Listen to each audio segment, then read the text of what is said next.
Coach Wright, first off, welcome to the Big West. Being a first-year head coach, what are expectations you have set for your team right out the gate?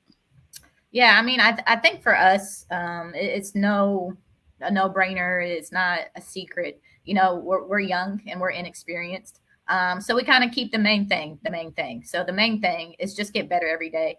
That's our focus. Is if we continue to climb, this mountain that we're on and where we want to go at the end of the day, that we got to be 10 toes in every single day and just worry about that day. We can't worry about what happens in January. We can't worry about what happens in March. We have to worry about today.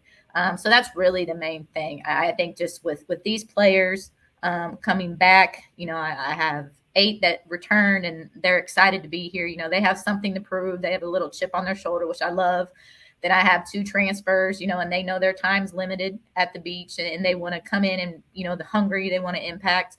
And then 2 true freshmen that are here for a reason. So we're really just excited to do that one thing, keep the main thing, and just get better every single day. It seems like you all are already so focused and locked in. How would you describe your coaching style and what you've learned about your team so far? I think coaching style, I'm very transparent.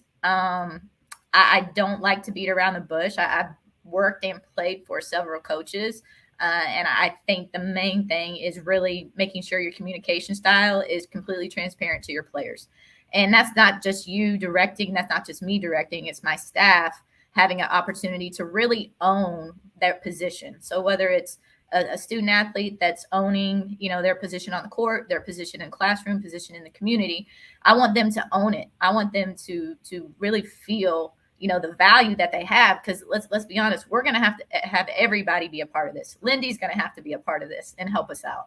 So I think that's the thing: transparent, clear, constant communication with this team and understanding the system and style of play that we're trying to put in, and that comes both ways. It can't just be from me; it has to be from everybody.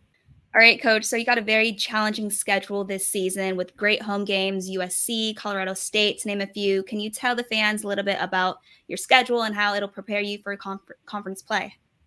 Yeah, I think the goal was definitely to get a couple Power Fives on there. I think kind of my thought process, and then looking at RPI and the net and all that is you want to play at least 2. So it is going to be challenging from the jump. I mean, we travel up to Fresno State for Thanksgiving. Nevada is here at home. We are going to travel over to University of Texas in Austin and get that experience. Colorado State is here for the Beach Classic. Pacific is here for the Beach Classic. We're home pretty much the entire month of December. So anybody in Southern California that wants to come visit the Pyramid, see our team play, and you don't have anything to do during Christmas break, come on and see us. So we're just excited about that. Obviously, Cal Baptist is on there. Pepperdine is on there. So keeping some things local. But I think what it provides is they're all very different styles of play. There's not a consistent team, style with all these teams that we're going to, as well as here that are coming to the Pyramid. So it's going to be a really good chance for us to measure early and soon. And then going into conference play, I think that can only help us going into conference play. So again, I have players that are hungry, that want the challenge. They want to measure themselves against the best of the best, and that's the only way we're going to get better.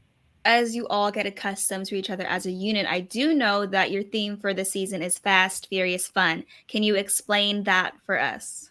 Yeah, so fast, furious fun is not just watching the movie. Fast X came out, and it just happened to be at the same time. But fast is we want to play fast on offense. We want to try and get around 80 possessions a game. We want to get shots up between 8 to 12 seconds of the shot clock. So with that, you're going to have a lot of opportunities to score. Obviously, a lot more possessions than your opponent. As well as a lot of rebounds and hopefully a lot of assists. If we have a lot of assists, that means the ball's going in the basket, so that's a good thing. Furious is we want to defend.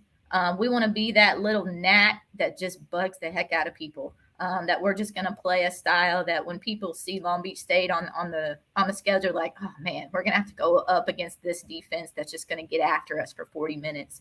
And then the fun, basketball is a game. And if we're not enjoying this collectively as a group, it becomes a job that you just don't look forward to doing every day. And I want this to be fun. I want us to remain in the vein of it being a game, that we are here to support and love each other.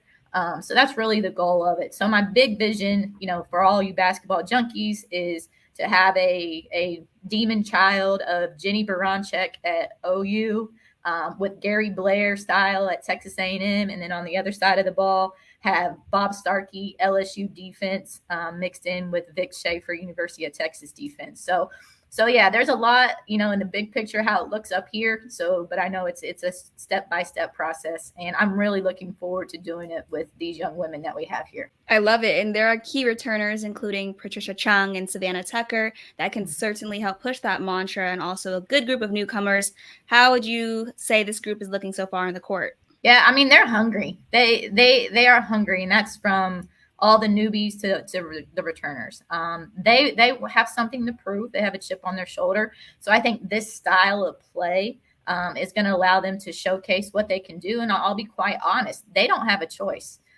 We're gonna have to play. So you're gonna get an opportunity to show the things that you can do on the court.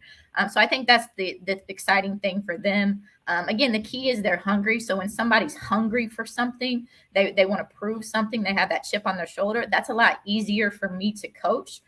Because my motivation, it's already there. I don't have to motivate them every day. I don't have to tell them, you need to be getting extra shots up. You need to be doing better on this side of the ball or that side of the ball. So they're hungry, and that makes my job a lot easier. So they're excited. When that first game actually starts and that ball's actually tipped, I'm really, really anxious to see their reaction and how many smiles, how many high fives are going on, and just showing their true passion for the game. So on the court, there's no doubt they show that passion. Off the court, though, we see on social media your team is also involved in the community. How important is it for you to show that support as a new coach? Yeah, I think it's huge just in terms of, where the state of California was after COVID. Everybody was, kind of in their own little bubble. So I think it's important for these young women, not just to be, giving back to those in need, but to be ambassadors. They need to be ambassadors in the classroom. They need to be ambassadors on the court, and in the community. So I think getting them out, they want to do those things. They just don't know how to do it quite yet. And that fills their cup. You can't pour from an empty cup. So them being around, whether it's younger, older people at the Long Beach community, it really fills them up, and it helps them strive and drive to do things on the court that maybe they might not feel like doing, but when they remember they met this young athlete, one young woman student athlete down in downtown Long Beach when we did Adventures to Dream, and we planted seeds in terms of gardening with these young women, and now they're at a basketball game. That's when it all comes together. Looks like a lot of action from these players and leaders on and off the court that we all look forward to seeing this season. But thank you for your time, Coach, and welcome to the Big West once again. All right. Thank you. Thanks for having me.